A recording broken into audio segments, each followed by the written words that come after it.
Yeah, hello everyone. This is Timitainer, also known as Bagger Muncher. First off, thanks to everyone who has tried to check up on me. As you know, I've been away for about 3 months, and I try to get back to Instagram, content creation, comedy, and all of that.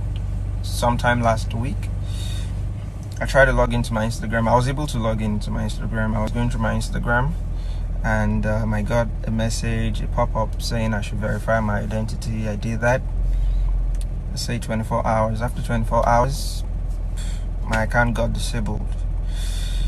It's crazy. I don't know. I've been trying not to make this video because I've been trying to get it back, but to no avail. So please